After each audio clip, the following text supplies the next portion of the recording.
多謝女強龍姐啊！好多謝大家嚟臨啦。咁你哋睇完之後，中唔中意部戲？好中意。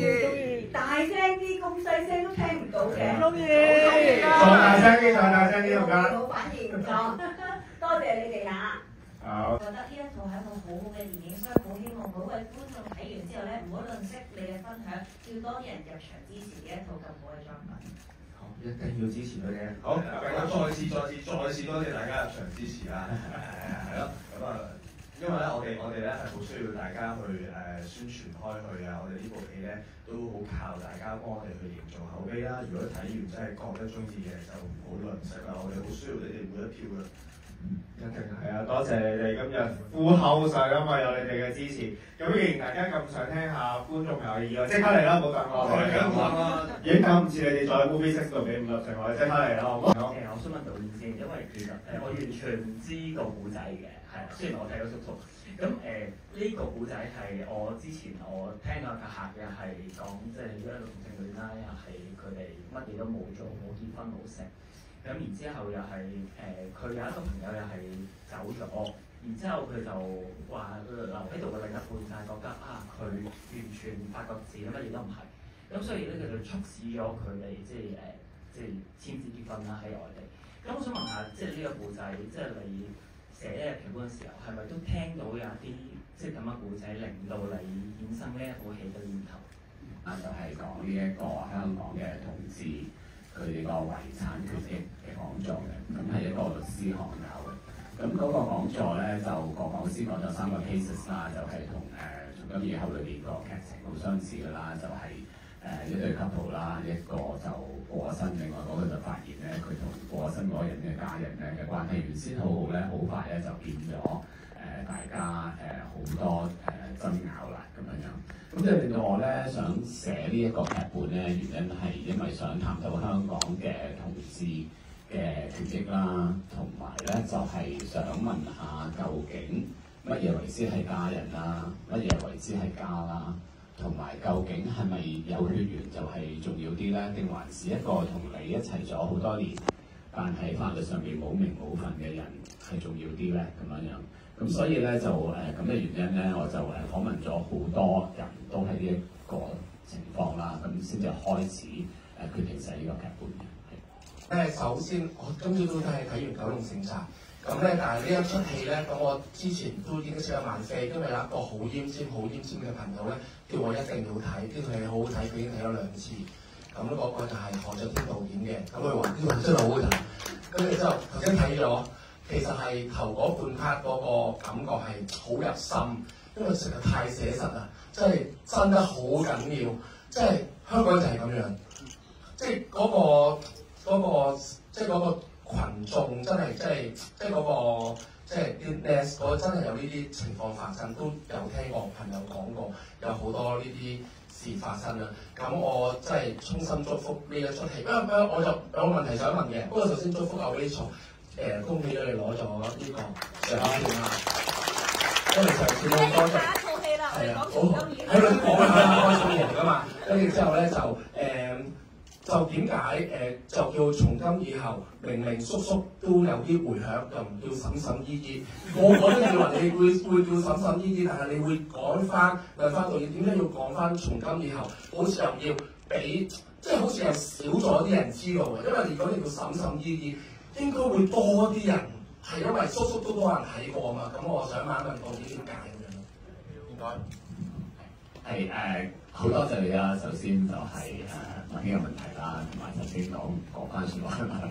咁其實唔叫嬸嬸嘅原因咧，就係因為我覺得呢出戲咧就唔係講兩個女人 fall in love 嘅故事啦。咁如果觀眾諗住睇一個同叔叔相似一個女版嘅故事咧，可能佢哋就會好失望。咁同埋咧從今以後其實有佢自己嘅原因咧，就係、是、如果你喺結婚啦就有一個婚姻誓言嘅，就係、是、從今以後咧，我哋咧就會 sickness and health 啊，即係嗰啲有錢啊、貧窮我都會同你一齊啊咁樣。咁但係咧就係正正係反映啦，香港咧如果你一個同性身份嘅人咧，同時咧你係想講從今以後同你嘅伴侶咧係冇用嘅，係冇法律效應嘅。咁所以咧，其實就係一個好諷刺嘅嘅 title 嚟嘅，就係話從今以後，但係偏偏咧，你身為一個同事咧，喺香港而家個法律制度之下咧，你冇呢一個權利係唔會受到保護。我今日導演嘅回答，講下咧，導演點解揾到阿琳琳姐復出嘅咧？不如阿琳琳姐自己講。冇問題，多謝多謝。我諗其實導演咧喺啲訪問度，我先至知道，導演又唔想揾一啲太熟悉嘅面孔，因為好多都係成日做媽媽啊、婆婆啊咁，大家都見慣見熟啦。咁揾一個生啲嘅面孔，可能會對呢個戲裏邊咧，就係嗰個自然同埋真實感咧，係會增加咗嘅。咁所以導演咧就有一日叫製片同埋監製打電話俾我，約咗我出去就將整個故事講俾我聽。咁我聽咗之後，我覺得呢個題材好吸引，因為真係好似我話齋啦，做媽媽婆婆好多人都有揾過我嘅，但係我都推遲咗，因為我覺得有好多其他嘅演員佢哋都好即係駕輕就熟，咁我又30幾年冇做戲㗎嘞噃，咁我個人會唔會 out 咗咧？咁又驚達唔到導演嘅要求，咁但係我又好想試，即係我先生啦，即係 John 哥啦，你哋都應該熟悉嘅啩我。咁阿 John 哥就話：你既然咁中意呢個題材，咁你咪拍咯。因為拍戲嘅人好似吸毒咁嘅，上咗癮好難啲得甩嘅。有人撩下你咧，你又蠢蠢欲動，咁啊真嘅喎。咁我後尾喺家人嘅支持之下，我就決定接拍從今以後啦。好值得再打熱烈啲嘅掌聲啊！我有通睇林琳姐，希望再睇多啲咁嘅作品係咪？你好導演，首先恭喜你喺柏林影展咧拎咗泰迪熊獎啦。咁我想問下，你喺個拍攝過程咧，你最深刻或者最困難嗰個地方係，即係有冇咧？係點講？其實最難咧就係拍嗰一場食飯戲啦，因為有好多演員啦，咁同埋咧就要喺好短嘅時間裏邊咧講得到佢哋嘅之間嘅關係啦咁樣。咁不如我俾演員講下拍嗰場戲嘅感受啦，好嘛？好。其實我會覺得阿 Ray 係一個好好嘅導演，因為其實你會坦白講睇我嘅角色，我嘅戲份唔係佔呢套戲嘅好多，但係佢其實喺事前啦，尤其是我同阿炳呢個關係啦，佢會同我哋講好多 preparation 啦，究竟我哋呢個關係係一個乜嘢關係啦。然後你見到我哋睇到呢兩個人即係傻傻更咁話呢個係歐陸風點樣去劏房。咁其實你會見到其實阿 Ray 喺之前佢就會好令到演員知道每一個角色嘅方向係點，因為其實我哋地產嗰一場係阿 Ray 話擺部機喺度，你自己講啦。咁我同阿炳係真係㗎咁樣，咁但係估唔到出嚟嗰個效果係咁諷刺得嚟，係充滿幽默感又好寫實。咁就其實係全靠阿 Ray 好了解呢個劇本裏面每一個角色嘅功用啦，或者個 background 啦，就令到可能嗰一場食飯戲 even 係一個每一個角色咁少嘅片段都好，都講到成個裏邊呢個咁大嘅家嘅關係啦，又或者係每個角色少少嘅家裏邊嘅關係點樣影響呢個故事後來嘅發展咯。我想承接翻阿 Ray 頭先講食飯嗰場戲啦。無論係演定係我自己睇嘅時候，其實成部戲我都覺得呢一場係我最印象深刻嘅，因為好似阿 Ray 講有好多演員同台一齊做嘅時候，其實咧好難處理嘅，所有調度啊、成嘅卡咁，但係佢就係好成功，可以喺張飯台度抽取到一啲好微細、好仔細嘅嘢，哪怕係一個眼神、一個反應咯。佢係一部戲嘅好開頭嘅啫，但係其實如果真係俾心機睇嘅話，你可以透過嗰個食飯嘅先咧，約莫已經了解到呢家人個權力關係係點㗎啦，已經。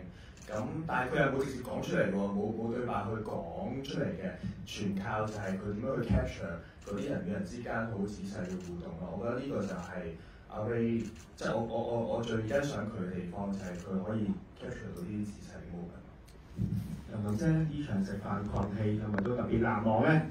係啊，因為即係好似梁仲恒話齋啦，佢係就咁一個鏡頭裏邊，佢已經可以表現到我哋每一個人內心對對方，或者喺家屋企裏邊嗰個位置係應該擺喺邊度。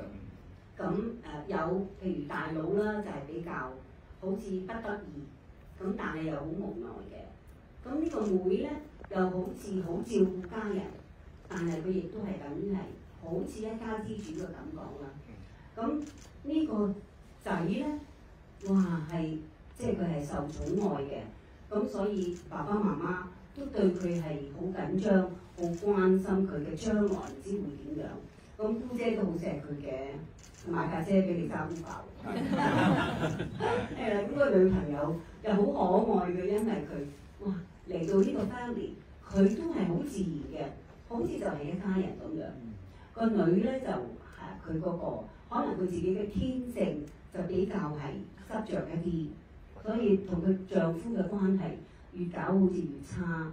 咁又要照顧兩個小朋友，家庭環境咧亦都係比較拮據一啲啦。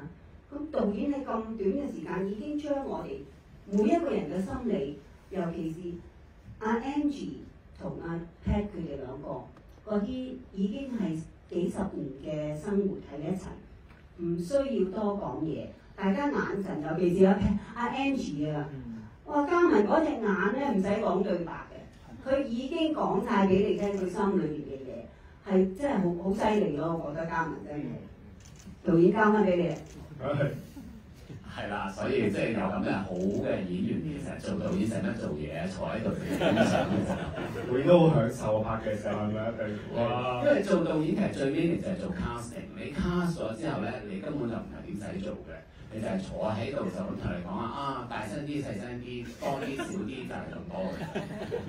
啱啱咁多位咁樣講，我哋已經想再入場，再繼續咁以後啦，係咪啊？再俾啲鼓勵啊！我哋而家話，我哋係我已經真係。